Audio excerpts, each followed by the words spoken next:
What if I told you the biggest lie about hair growth has nothing to do with oils, supplements, or scalp hacks? The lie is that hair growth is something you can force with products. But the truth is that it's something your body only allows when the conditions are right. And here's the kicker: the entire wellness industry is banking on you not knowing this. So stay with me because I'm about to flip everything you thought you knew about regrowing your hair on its head. Look, I get it. You've tried everything: the onion juice, the castor oil, the scalp massages. Maybe you even dropped serious cash on that laser cap or those biotin gummies that promised results in 30 days. And what happened? Maybe you saw a bit of improvement, maybe nothing at all. Or worse, maybe your hair looked good for a hot minute and then went right back to falling out. So now you're back on YouTube at 2 in the morning watching some influencer with perfect hair that's probably extensions tell you about their game-changing routine that just happens to have 17 affiliate links in the description. But here's the thing. Almost everything the internet teaches about hair growth is completely wrong. So stay tuned because we're about to break it down. You see, we've been sold this idea that if you just find the right serum, the perfect oil blend, or the magic ingredient, your hair will suddenly decide to grow. But that's not the case because, get this, hair growth isn't a topical issue. It's a systemic one. Let that sink in for a second. Nobody wants you to know this because there's no money in it. But once you understand what your body is actually responding to, every hair product you've ever tried that never worked for you suddenly makes sense. Your hair follicles aren't sitting up there on your scalp making independent decisions. They're reading signals from your entire body. And if your body is screaming survival mode, guess what's not a priority? Your luscious locks. Before we go deeper, I want to hear from you. Have you been caught in the hair hack trap? Drop a comment below and let me know what you've tried and what actually worked. Or what didn't. Okay, so why does everyone keep pushing topical solutions if they're not addressing the root cause? 3 reasons. First, product marketing. It is way easier to sell you a bottle of something than to help you rebuild your metabolic health. One takes 30 seconds and a credit card. The other takes months and a complete lifestyle change. Which do you think people are more likely to go for? Second, before and after culture. Social media has trained us to expect instant transformations. 30 days to thick hair, 60 days to double your volume. The algorithm doesn't reward videos titled, "I fixed my gut health and 18 months later my hair looks better." There's no viral moment in that, even though that's how biology actually works. And third, short-term visual results can be deceiving. You can absolutely make your existing hair look better with the right products. I mean, you've seen your hair when you leave the salon: shinier, smoother, more voluminous. But that's not the same as growing new hair. It's like putting a fresh coat of paint on a house with a cracked foundation. Looks great in photos, but the underlying problem is still there. Here's the reality. The internet rewards fast visuals, not long-term physiology. But your hair follicles, they only respond to what's going on inside your body. Now let's talk about what's really happening on your scalp, and I promise I'll keep this simple because we're not in anatomy class. Your hair grows in cycles. Not all at once, but in 3 distinct phases. First, there's the growth phase, called Anagen, where the hair is actively growing. This can last anywhere from 2 to 7 years, depending on your genetics and health. Then, there's a short transition phase called Catagen, where growth stops. And finally, the resting phase, Telogen, where the hair just hangs out before it eventually falls out to make room for new growth. This is completely normal. You're supposed to shed between 50 and 100 hairs per day. That's not hair loss, that's hair cycling. The problem starts when something disrupts these cycles, resulting in too many hairs shifting into that resting phase too early, or the growth phase shortening altogether. And the fact is, that disruption rarely starts at your scalp. Your hair follicles are getting signals from everywhere: your hormones, your gut, your stress levels, your nutrient status, your inflammation markers. Your entire internal environment determines whether or not the follicles get the message that it's even safe to invest energy into growing hair. From an Ayurvedic perspective, this makes total sense. In Ayurveda, hair is considered a byproduct of bone tissue formation. It's one of the last things your body produces in its chain of tissue building, and it's only produced when you have enough of something called ojas. Ojas is essentially your vitality reserve, your deep energy. Think of it like your body's savings account. When you're running on empty, dealing with chronic stress, poor digestion, or inflammation, your body has no reserves saved up. And hair? Hair is a luxury expense. Your body will redirect that energy to keeping you alive first. Vital organs get first dibs. There's also Agni, your digestive fire, your metabolic power. If your Agni is weak, you're not breaking down nutrients properly, which means your body doesn't have the building blocks to make healthy tissue. And hair is the lowest man on the totem pole. And then there's doshic balance. Basically, is your body in equilibrium, or is something throwing it off? Excess pitta can cause inflammation. Excess vata can cause dryness and breakage, and excess kapha can cause sluggish growth and buildup. This isn't woo-woo. This is your body's internal communication system, and modern research is finally catching up to what Ayurveda has been saying for thousands of years. Research from 2021 found that hair follicles are directly connected to your sympathetic nervous system, aka your stress response. When your body perceives chronic stress, it literally sends signals to shut down non-essential functions. And hair growth? Not essential. So what happens when you try to force hair growth without addressing the internal environment? Best case scenario, nothing, except you waste money on products that can't override your body's signals. Worst case, you actually make things worse. Think about it. You're slathering on oils, applying serums, maybe even using harsh treatments or devices that promise to stimulate growth. All of that can cause inflammation, and inflammation is literally the opposite of what your follicles need.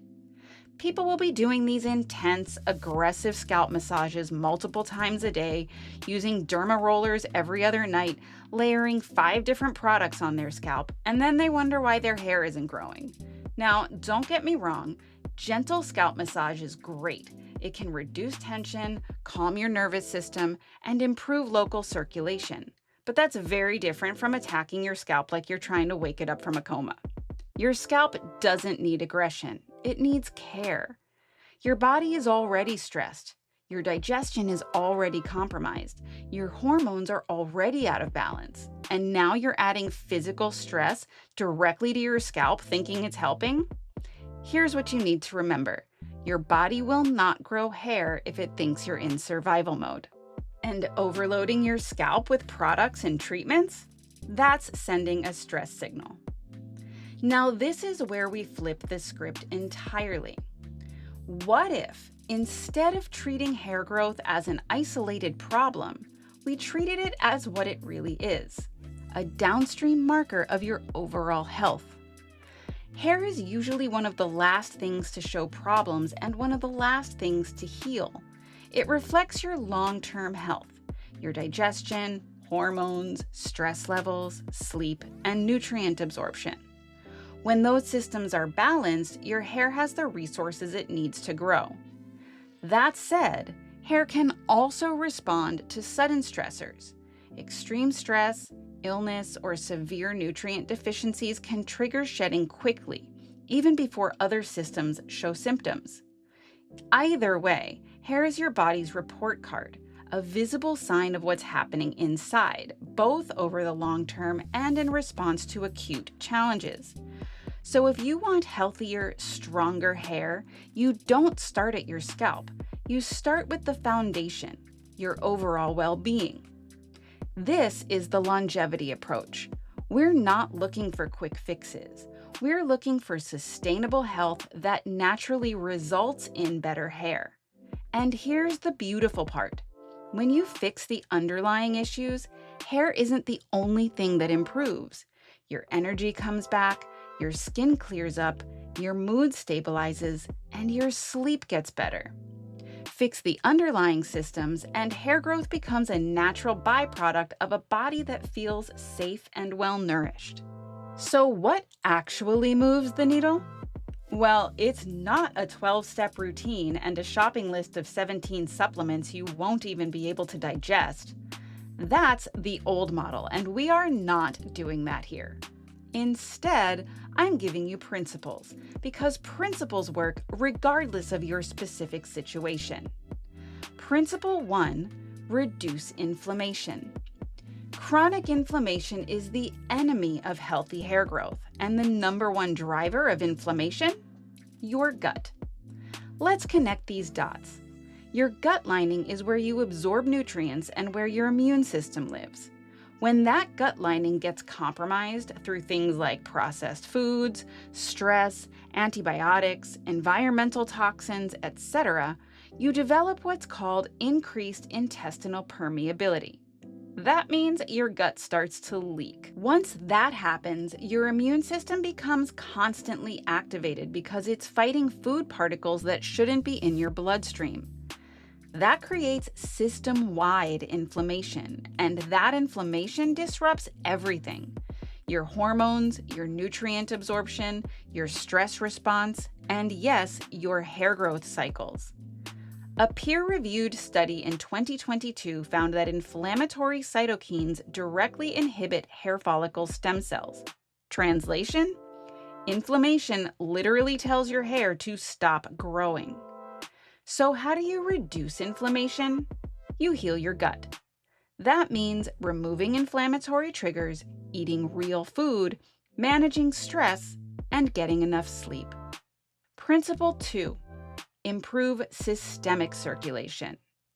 Your hair follicles need blood flow, but scalp massages aren't going to cut it if your overall circulation is poor. Your cardiovascular health directly impacts hair growth.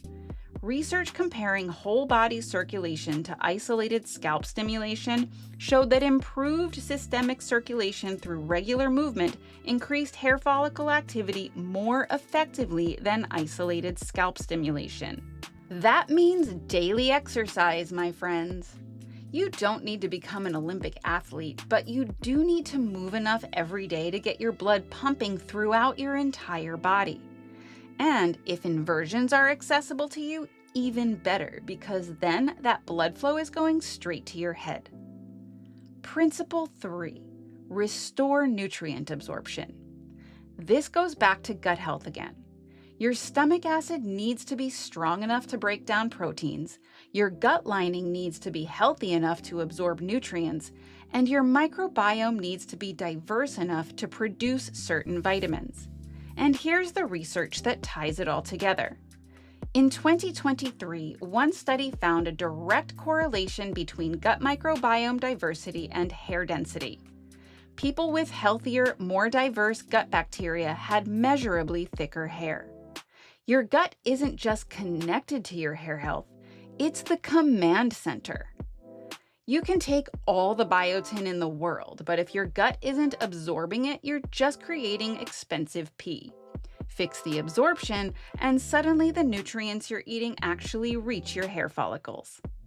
And finally, principle 4, regulate stress hormones. Cortisol, your main stress hormone, directly impacts hair growth. When cortisol is chronically elevated, it shifts hair follicles into that resting phase prematurely. But here's an important point. It's not just mental stress. Physical stress counts too. Undereating, overexercising, not sleeping enough, blood sugar crashes, all of that spikes cortisol. Your body doesn't distinguish between different types of stress. Stress is stress. and hair growth is optional when your body is stressed. And can you guess what regulates stress hormones better than anything else? That's right, your gut. Your gut produces neurotransmitters and communicates directly with your brain through the vagus nerve. Your gut health determines your stress resilience. I know I'm starting to sound like a broken record here, but literally everything ties back to the gut. If you want more content like this that cuts through the BS and gives you real answers, hit that like button and subscribe. And if you want to go even deeper with members-only content, click join. This is how you learn what actually works instead of wasting money on what doesn't. Now let's address the woolly mammoth in the room. You're going to see videos promising hair growth in 14 days, before and afters that look miraculous, and influencers with thick, shiny hair telling you their routine changed everything. And I'm not saying they're all lying, but I am saying they're not telling the full truth either. Here's what's really happening in those dramatic transformations. 1, they're improving the appearance of existing hair, not growing new hair. 2, they're showing you the peak of a growth cycle that was already happening. 3, they're using lighting, angles, and styling that makes the hair look fuller. Or 4, they actually did the internal work, but they're only showing you the fun topical stuff because that's what gets views and sells products. The perception of fast results sells. The physiology of actual results is slow. Real hair growth takes months. Hair grows about ½ an inch per month on average. But to increase hair growth, you need to shift the growth cycles, and that takes time. If a follicle is in its resting phase for 3 months, you're not going to see new growth out of that follicle for 3 months. Period. No oil is going to change that timeline. And if the reason your hair is in its resting phase is because your body is stressed, inflamed, and nutrient depleted, you need to fix those things first before that follicle will even consider growing hair again. This isn't pessimism, this is just how your body works. And understanding the biological timeline gives you power because now you know what's true and what's just marketing. So here's where we land. Hair growth isn't magic. It's not a secret. It's not hidden in some exotic ingredient you haven't discovered yet. Hair growth is communication. Your body is constantly communicating with every cell, including your hair follicles. And what it's communicating is simple. Are we safe? Do we have enough energy? Do we have the resources to invest in non-essential functions?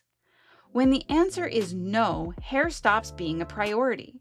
When the answer is yes, hair comes naturally. You don't force hair growth, you create the conditions where hair growth becomes inevitable. You calm the inflammation, you restore the gut, you regulate the stress, you nourish the body, and then you wait while your body does what it's designed to do.